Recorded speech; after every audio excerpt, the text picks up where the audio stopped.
नमस्कार दोस्तों, स्वागत है आपका द डेली डिस्पैच चैनल में। तो दोस्तों, लीबिया एक ऐसा देश है जो पिछले लगभग 14 साल से एक भयानक गृह युद्ध में घिरा पड़ा है और इसी देश ने अब भारत को सबसे बड़ी खुशखबरी दे डाली है।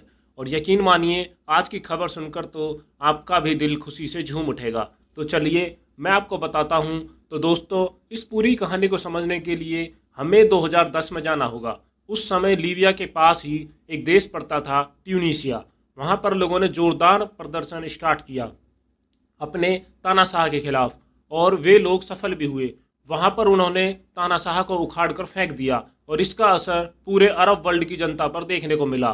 दरअसल ट्यूनीशिया में स्टार्ट हुए प्रदर्शन धीरे धीरे पूरे अरब वर्ल्ड में फैलने लगे, चाहे वह इजिप्ट हो, चाहे लीबिया हो या फिर अरब का कोई भी तानाशाह देश।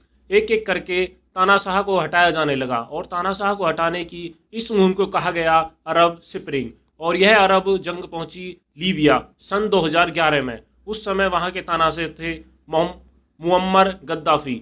आपको याद ही होगा कि ये बहुत ही बड़े पाकिस्तानी प्रेमी थे। कितने बड़े? दरअसल पाकिस्तान का जो सबसे बड़ा क्रिकेट स्टेडियम है वह लाहौर में मौजूद है और उस स्टेडियम का नाम है मोहम्मद गद्दाफी स्टेडियम। ऐसा इसलिए क्योंकि पाकिस्तान इस तानाशाह को ट्रिब्यूट देना चाहता था। वो इसलिए क्योंकि कहा जाता है कि लीबिया के इस तानाशाह ने पाकिस्तान की बहुत मदद करी थी। यहाँ तक कि कहा तो यह भी आता है कि पाकिस्तान तो इस गद्दाफी को न्यूक्लियर टेक्नोलॉजी तक बेचने वाला था। इससे आप समझिए कि तानाशाह में और पाकिस्तान में कितना डीप लिंक था।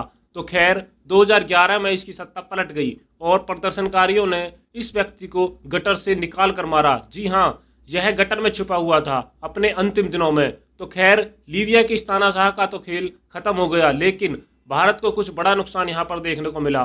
दरअसल इस पूरे अरब स्प्रिंग से पहले भारत लीबिया के अंदर 2 ऑयल ब्लॉक्स खरीद चुका था, यानी कि तेल के वे इलाके जहां पर यह तो पता है कि यहाँ पर तेल के भंडार मौजूद है, लेकिन एग्जैक्टली किस इलाके में तेल के भंडार मौजूद है वह पता नहीं, उसकी खोज करनी है। तो ऐसे भारत के पास 2 क्षेत्र थे लीबिया के अंदर। लेकिन जब यह अरब स्प्रिंग हुई तो भारत सरकार की कंपनियों को अपने काम को बंद करके वापस देश लौटना पड़ा। उम्मीद यह थी कि जब यह पूरा मामला शांत हो जाएगा साल 2 साल के बाद, तो भारतीय कंपनियां वापस जाएंगी, कच्चे तेल के इन ब्लॉक्स के अंदर खोज करेंगी, कच्चा तेल निकालेंगी और उस कच्चे तेल को भारत भेजा जाएगा। उससे जो भी प्रॉफिट होगा भारत सरकार कुछ हिस्सा रख लेगी और कुछ हिस्सा लीबिया के सरकार को दे दिया जाएगा।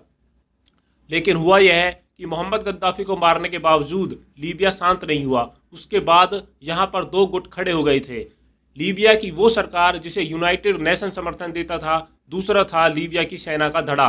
दोनों में 2023 तक लड़ाई चली। जी हाँ, अब तक लड़ाई चली है और लीबिया पिछले 13 साल से गृह युद्ध की आग में धधक रहा था। लेकिन अब मामला धीरे धीरे शांत होने लगा है और भारत इसी का फायदा उठाना चाहता है। दरअसल जैसा कि आप स्क्रीन पर देख सकते हैं, भारतीय कंपनियां कंसीडर कर रही हैं और भारत सरकार भी लीबिया में जो हमारे ऑयल ब्लॉक्स थे उनमें दोबारा तेल की खोज शुरू की जाए और साथ ही नए ऑयल ब्लॉक्स भी वहां पर कब्जाए जाए। क्योंकि एक बार मामला पूरी तरीके से शांत हो गया तो लीबिया में इतने तेल के भंडार हैं कि पूरी दुनिया और दुनिया की बड़ी बड़ी जो ऑयल कंपनियां हैं वो टूट पड़ेंगी। तब भारत के लिए कंपटीशन बहुत ज़्यादा हो जाएगा, फिर शायद हम उतने ऑयल ब्लॉक्स कैप्चर ना कर पाएं। और इसलिए भारत सरकार फर्स्ट मूवर अप्रोच अपनाना चाहती है और इसका स्वागत किया है लीबिया की वर्तमान सरकार ने।